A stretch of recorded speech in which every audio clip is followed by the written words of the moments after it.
Hola a todos y bienvenidos a Historia en Minutos. En el vídeo de hoy vamos a ver la Edad Media. Vamos a ello. Estamos hablando de 1000 años, ¿eh? 1000 años.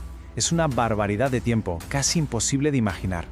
Para que nos hagamos una idea, mirad esta línea del tiempo. Todo arranca en el 476, con el fin del Imperio Romano de Occidente, y nos vamos hasta 1492.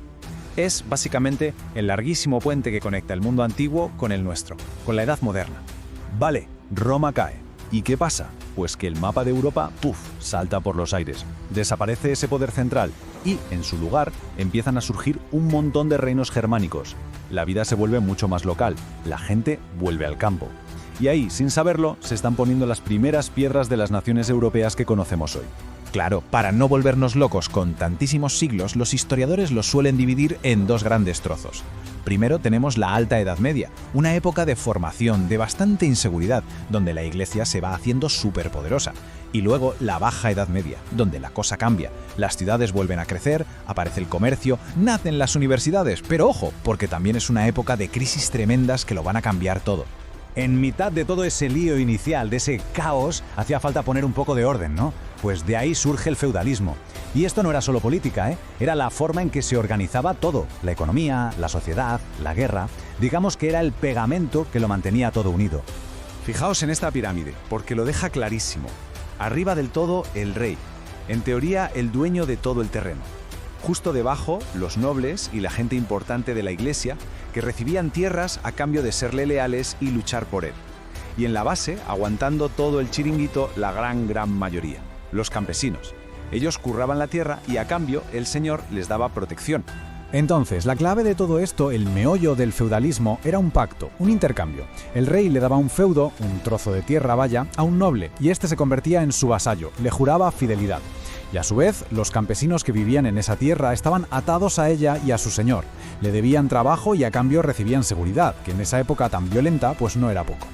Vale, ya tenemos el esqueleto, la estructura social. Pero, ¿cómo era vivir en esa época? ¿Qué era lo que de verdad importaba en el día a día? Pues todo giraba en torno a tres cosas: la fe, la guerra y una cultura muy particular. Y aquí, ojo, porque hay que entender una cosa fundamental. La iglesia no era solo un sitio para rezar. ¿Qué va? La iglesia estaba en todas partes. Controlaba la educación, el arte, guardaba todo el saber en los monasterios e influía directamente en los reyes. El calendario, las fiestas, cuándo nacías, cuándo te morías, todo, absolutamente todo, pasaba por la religión. Y claro, al lado de la fe siempre estaba la guerra. La Edad Media fue una época pues muy violenta, no nos vamos a engañar. Había peleas constantes entre reinos y señores. Y el mayor ejemplo de esto fueron las cruzadas, que eran expediciones militares gigantescas motivadas por la religión para ir a conquistar Tierra Santa. Para un noble, la idea de ser un caballero, un guerrero, era lo más. Pero cuidado, no pensemos que todo eran batallas y rezos. Culturalmente fue una época riquísima, y eso se ve sobre todo en las catedrales.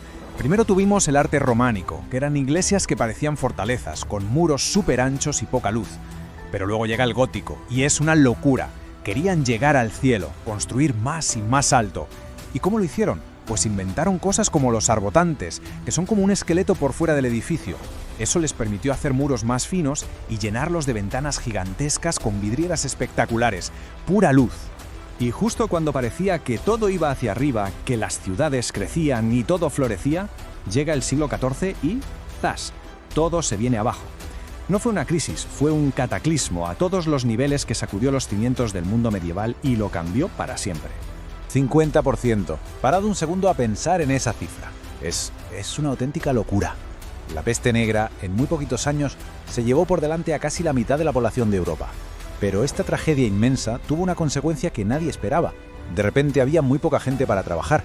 Así que los campesinos que sobrevivieron valían oro. Por primera vez tenían poder para pedir mejores condiciones. Y eso empezó a romper la base del sistema feudal. Y por si la peste no fuera suficiente, el universo dijo un poquito más. Fue la tormenta perfecta, de verdad. A la enfermedad se le sumaron guerras larguísimas y devastadoras, como la de los 100 años. Y encima una racha de malas cosechas que trajo un hambre terrible y una crisis económica brutal. El sistema feudal sencillamente se tambaleaba.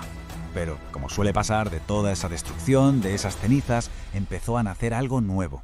Las viejas estructuras ya no funcionaban, los reyes empezaron a tener mucho más poder y la gente empezó a pensar de otra manera, más centrada en el ser humano. La Edad Media se estaba acabando.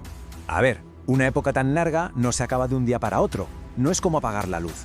Por eso los historiadores usan fechas que son como hitos simbólicos, ¿vale? Algunos dicen que el final es en 1453, cuando cae Constantinopla. Pero la fecha más aceptada es 1492, cuando la llegada a América rompe todos los esquemas y abre la puerta a un mundo completamente nuevo. Y todo esto nos lleva a una última reflexión, ¿no? Después de 1000 años de castillos, catedrales y crisis, ¿cuánto de ese mundo medieval sigue con nosotros? Pues mucho más de lo que pensamos. El origen de nuestros países, de nuestras lenguas, las universidades, los parlamentos, un montón de pilares de nuestro mundo actual se empezaron a construir en esa época. No os olvidéis de dar like y suscribiros al canal si queréis más vídeos como estos. ¡Hasta el próximo vídeo!